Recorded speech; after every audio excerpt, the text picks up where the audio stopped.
Hello everyone. Today I would like you to please subscribe. Also today I would like to have a chat about something that has really been on my mind in a significant way lately.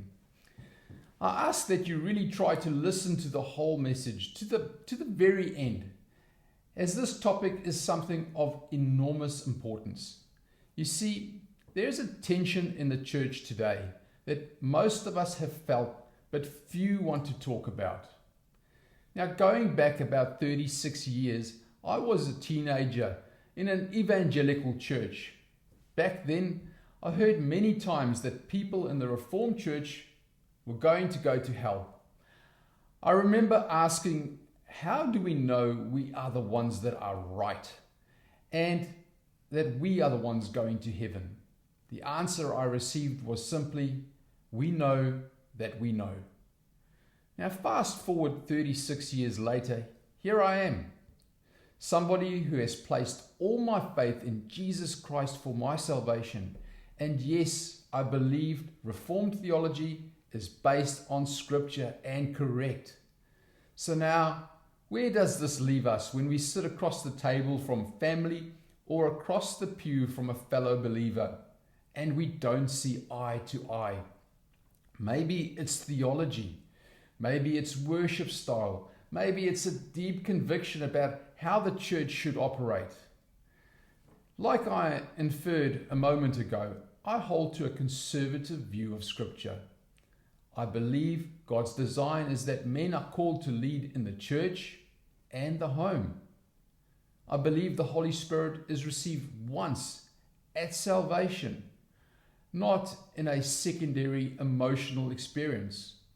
Of course, this doesn't mean the Holy Spirit doesn't move me deeply on an emotional level at times.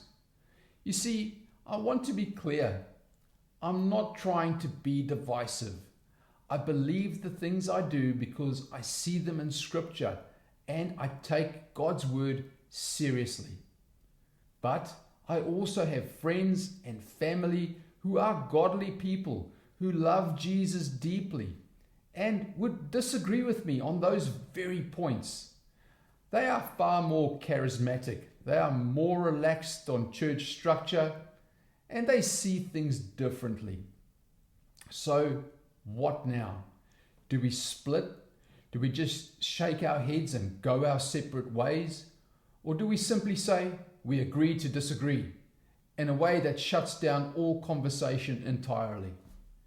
I don't think that's what Christ had in mind when he prayed in John 17, that they may be one, Father, just as you are in me and I am in you, so that the world may believe that you have sent me.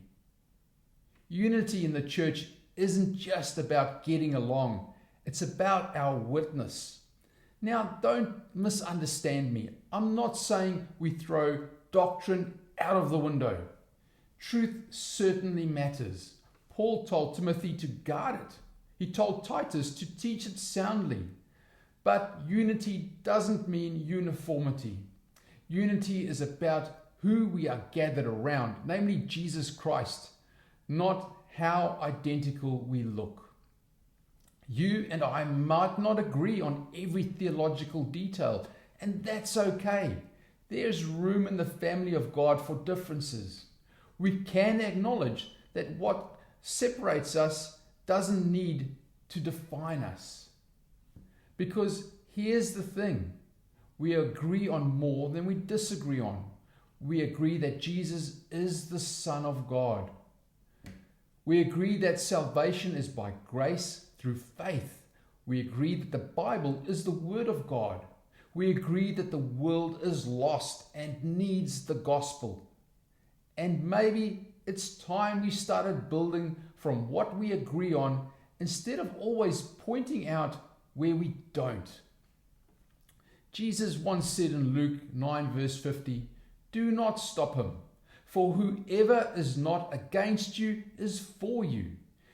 That was his response to his disciples trying to shut down someone casting out demons in Jesus' name, simply because that man didn't belong to their group. Now I ask you, does that sound familiar? Many times in our denominations we have done the same thing. We have drawn battle lines. We've guarded our corners. And in the process, we've weakened the body by cutting off our own members. But what if we turned the conversation around? What if instead of saying, here's what we can't do together, we asked, what can we do together? Can we pray together? Well, yes. Can we worship together? Yes. Can we preach the gospel or plant churches and even home groups or even defend the truth in a hostile culture? Absolutely. We don't need to blur the lines to lock arms. We just need to see the bigger mission. Because while we argue over the finer points, the world is still going to go to hell. Satan's not worried when we're fighting each other. He's worried when we are united around Christ and focused on the mission. Tribalism is not helping the church, and winning arguments only to lose people is no win at all. So let's not water down doctrine, but let's also not harden our hearts either. Let's stop throwing stones over differences and start laying bricks to build the kingdom. Yes, truth matters. Yes, the details matter. But so does love. So does humility. So does grace. In John 13 verse 35, Jesus said, the world would know who we are, his disciples, not by our perfect theology, but by our love for one another. So maybe the challenge isn't to change each other's minds on theology. Maybe it's to change how we treat each other in the process. So let's focus on Christ. Let's focus on what unites us. Let's focus on what we can do together for the sake of the gospel. Because the enemy isn't the person who worships differently or interprets a verse differently. The enemy is not the different denomination in the church down the road. The enemy is the one who wants to keep us divided. Please hear my plea in this message and try to find common ground with your brothers and sisters in Christ and start focusing on what you have in common, not what we don't. Telling people that they are wrong and that you need to correct them and then barking out your favorite Bible verse is no way to create positive dialogue with other believers. That is not speaking the truth in love. That is serving your pride, because pride needs to feel like it's right in order to feel validated. Unity in the church cannot be built on pride. It's built on humility, grace, and truth wrapped in love. We are not called to win arguments. We are called to win people. If we really believe the gospel, then we will care more about building bridges than burning them. Because at the end of the day, being right without love is still wrong. How you approach theology with other Christians matters. Perhaps try asking a question and really listening to the answer instead of just waiting for your turn to talk, or even worse, talking over the other person to make sure that they know they are wrong.